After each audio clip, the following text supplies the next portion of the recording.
Omar Sharif, le réfugié politique en Espagne et en République tchèque, professeur de communication verbale et non verbale, lieutenant de l'armée algérienne, ceinture noire de karaté, ancien sportif et actuel sportif jusqu'à présent. Omar Sharif, le fils d'ambassadeur ministre plénipotentiaire qui a visité pratiquement les trois quarts des pays du monde, ville par ville, capitale par capitale, village par village, et par moments même ruelle par ruelle, est en train de contre-attaquer Internet par Internet. Est-ce que vous pensez qu'un ex-candidat à la présidentielle, qui s'appelle Omar Sharif, c'est-à-dire moi, peut être un idiot? Un candidat à la présidentielle a un programme complet, allant de la politique à l'économie, au social, à la technologie, aux relations internationales, au droit, n'est-ce pas?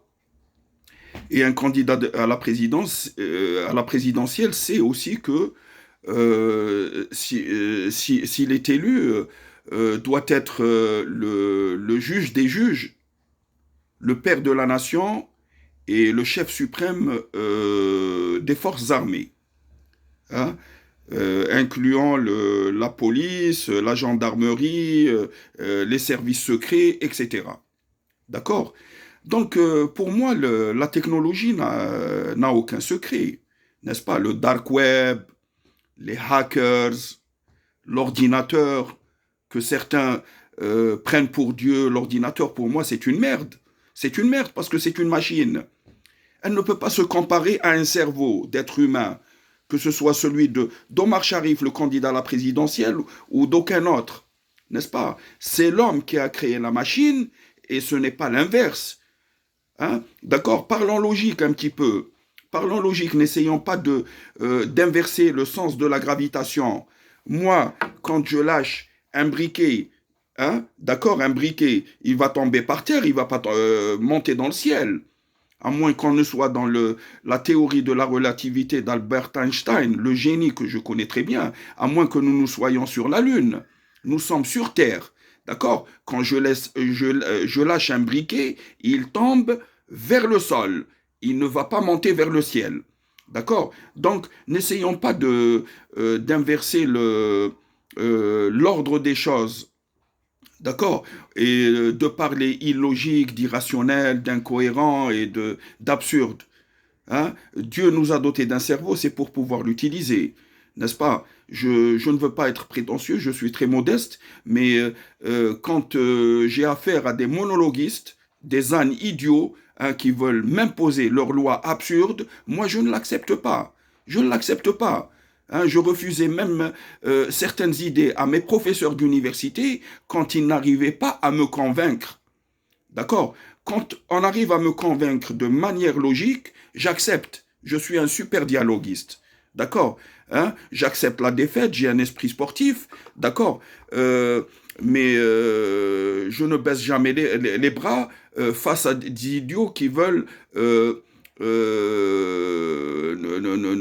nous faire réimposer la dictature d'Hitler, de Pinochet, de Bokassa qui ont disparu depuis des années, Franco, etc.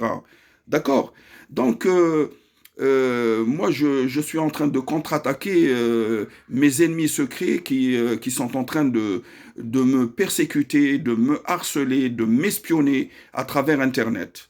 Ces hackers, hein, dark web, services secrets. Oh là là, ils ont oublié que j'étais lieutenant de l'armée algérienne déjà en 1985, que je pouvais être aujourd'hui général-major de l'armée algérienne. On me l'avait proposé. Hein. Quelque part, je regrette de ne pas avoir signé avec l'armée algérienne, sinon j'aurais été plus puissant que l'Ammari ou Tawfiq, et le chef de la DRS. D'accord? Donc, moi, je contre-attaque Internet par Internet pour pouvoir me défendre. Hein. Le droit à la défense est garanti, hein, sur toutes les constitutions du monde. Et la constitution, hein, c'est la loi des lois. D'accord? Si on devait parler de constitution, d'accord, la constitution me permettait de me présenter à la candidature algérienne et la constitution, hein, d'accord, aussi me protège, d'accord. Mais malheureusement, en Algérie, on a voulu faire prédominer la charia sur la logique et les lois pénales et les lois civiles, d'accord. Hein. Moi, je n'aime pas les fatwas à l'envers. Hein. C'est-à-dire quand un âne se met à philosopher, il devient plus dangereux pour sa société que n'importe quel autre ennemi. Hein. Ils ont voulu philosopher, Omar a bu une bière, on va l'accuser d'ivrogne, de soulard, on va lui coller une étiquette de barbu islamiste pour pouvoir le filmer en secret, mettre les vidéos en secret sur Internet. On va l'accuser de fou pour voir tous ses gestes. Ah, Omar a fait tomber son briquet. Oh, il est maladroit, il est malade. Mais ça va pas. Vous jouez à ce jeu d'imbécile avec un chef d'État, hein? Oui, oui, je le dis, hein, même si je ne l'ai pas été, j'aurais pu l'être. J'allais être le 8e président algérien. Mes professeurs à l'université de sciences politiques étaient les mêmes professeurs que ceux de Abdelaziz Bouteflika. Hein, n'est-ce pas? Kniwa, relations internationales, Gallala, tous les professeurs